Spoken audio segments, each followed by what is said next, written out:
जय माई की।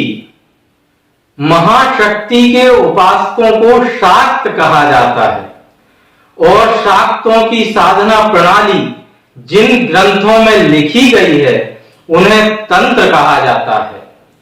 उन तंत्रों के अनुसार जो आचरण करते हैं उन्हें तांत्रिक कहते हैं।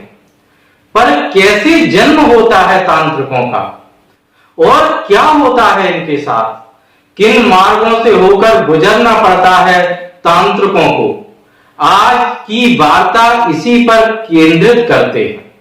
पर इससे पहले एक प्रश्न ले लेते हैं जो पूछा गया है श्री मुनीन्द्र कुमार जी के द्वारा।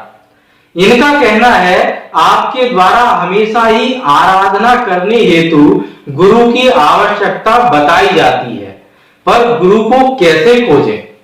यद्यपि इनको उत्तर मैंने दे दिया है, किंतु यह प्रश्न महत्वपूर्ण है। इसका उत्तर आप सभी को भी जानना चाहिए। विभिन्न तांत्रिक ग्रंथ गुरु की पहचान भी बताते हैं।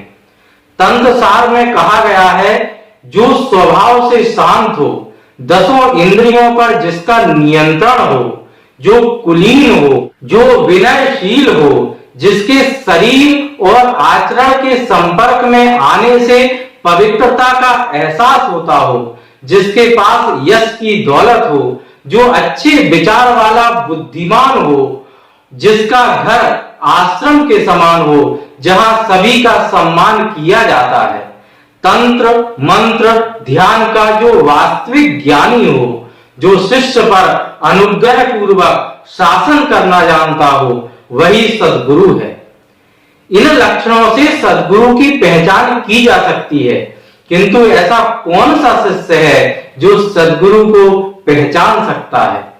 क्या अंधा प्रकाश को देख सकता है? नहीं।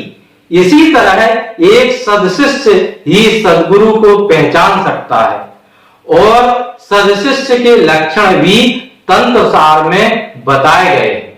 शांत और विनम्र स्वभाव वाला, शुद्ध अंतःकरण, श्रद्धा और क्षमा को धारण करने वाला, सद्वंश में उत्पन्न, प्रज्ञावान, उज्जवल चरित्र वाला और साधु की तरह जीवन जीने वाला सदशिष्य ही सद्गुरु को प्राप्त करता है। इसलिए गुरु की तलाश मत करो, स्वयं को योग्य उपयोगी बनाओ, फिर स्वयं श्री गुरुनाथ आपका हाथ पकड़ लेंगे और प्रारंभ होगा एक सदशिष्य का विशुद्ध तांत्रिक बनने का कार्य।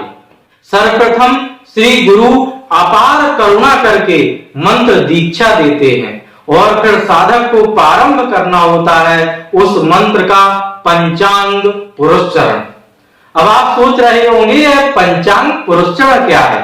किसी भी मंत्र का एक निश्चित संख्या में जप करके उसका दशांश हवन, उसका दशांश तर्पण, उसका दशांश मार्जन और उसका दशांश ब्राह्मण भोज करना पंचांग पुरस्चरण कहलाता है।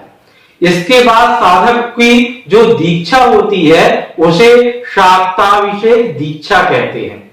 इस दीक्षा के संबंध में कहा गया है कि शाक्ताभिषेक के बगैर साधक जो भी साधनात्मक कार्य करता है वह सब अविचार की तरह ही समझना चाहिए एवं जो भी गुरु मोह के वशीभूत होकर इस दीक्षा के बिना यह रहस्यमयी मार्ग अपने शिष्य को बताता है तो वह जब तक सूर्य और चंद्रमा उपस्थित हैं तब तक नरक में निवास करता है। शाक्ताभिषेक में वार, तिथि, पक्ष, मास, ऋतु, अयन, वत्सर के अनुसार पुरस्चरण करने का विधान बताया गया है।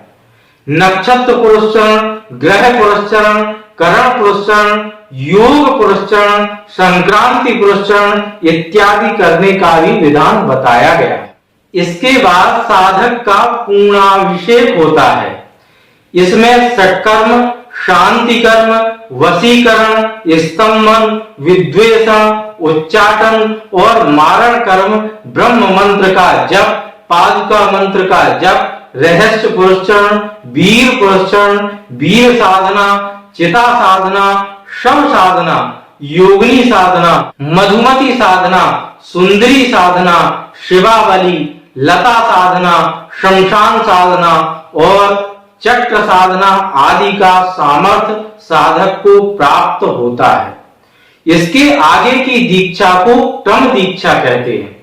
क्रम दीक्षा में ककार कूट स्तोत्र, मेधा साम्राज्य स्तोत्र और त्रिपुर सुंदरी, तारा, काली इत्यादि महाविद्याओं के रहस्यमय पुरस्चरण करने का सामर्थ्य भी प्राप्त हो जाता है।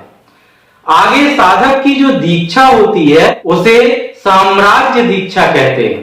साम्राज्य दीक्षा लेकर साधक ऊर्ध्ववामनाय, पराप्रसाद मंत्र, अर्धनारीश्वर की मंत्र साधना एवं महाटोठा मंत्र जप करने का अधिकार प्राप्त कर लेता है। इसके बाद साधक का प्रवेश होता है महासाम्राज्य दीक्षा में। इस दीक्षा में साधक को निर्गुण ब्रह्म का ज्ञान प्राप्त होता है। इसके आगे साधक को पूर्ण दीक्षा अथवा पूर्णाभिषेक दीक्षा को प्राप्त करना होता है। इस दीक्षा को प्राप्त करके साधक सहज सरल ज्ञान की प्राप्ति करके अन्य व्यावहारिक साधनाओं का त्याग करता हुआ सहज भावालंबन को प्राप्त कर लेता है। शोभम अहम ब्रह्मास्मि, सर्वम खल्विदम ब्रह्म, अयम आत्मा ब्रह्म का अनुभव करता हुआ मैं ही ब्रह्म हूं, इस प्रकार अनुभव करने लगता है। यहाँ उसे शिव और शक्ति के वास्तविक स्वरूप का दर्शन प्राप्त होता है। तो आप तो बस सरल शब्दों में इतना ही समझ लीजिए, जो साधक इस पूरे तंत्र से होकर गुजरता है वही वास्तविक तांत्रिक कहलाने योग्य है। अब कुछ लोगों की शिकायत भी सुन लेते हैं। एक सज्जन ने अपना दुख व्यक्त करते हुए कहा है, यह महाराज तो केवल डराने के लिए ही आते हैं और कुछ ना कुछ ऐसी बातें बोलते हैं जिससे लोग डर करके साधना ही ना करें। तो इस तरह के विचार रखने वाले लोगों से मैं यही कहना चाहूंगा कि पहले साधना और आडंबर का अंतर समझिए। सत्य की एक किरण गहरे से गहरे अंधकार को चीर कर नष्ट करने के लिए ही होती है, और जिन्होंने अपने अज्ञान के अंधकार को ही अपना अस्तित्व मान लिया है, उनके लिए मेरे द्वारा कहे गए वाक्य भयंकर, कष्टकारी और दुख देने वाले प्रतीत ही होंगे। अब ऐसे लोगों के पास दो ही विकल्प हैं। एक, या तो वह मुझे सुनना बंद कर दें अथवा अपने अंदर होने वाले वास्तविक परिवर्तन के लिए तैयार रहें। मुझे पता है मेरे द्वारा कहे गए कुछ वाक्य दहकते हुए अंगार के समान होते हैं और इनका स्पर्श केवल वही करना चाहेगा जिसे अपने अज्ञान से मोह ना हो। अब रही बात आपकी आशंकाओं की, तो उसके लिए मैंने अपना मोबाइल नंबर दिया हुआ है, जिस पर आप कभी भी फोन करके अपनी आशंकाएं, अपना दुख, अपने विचार प्रकट कर सकते हैं।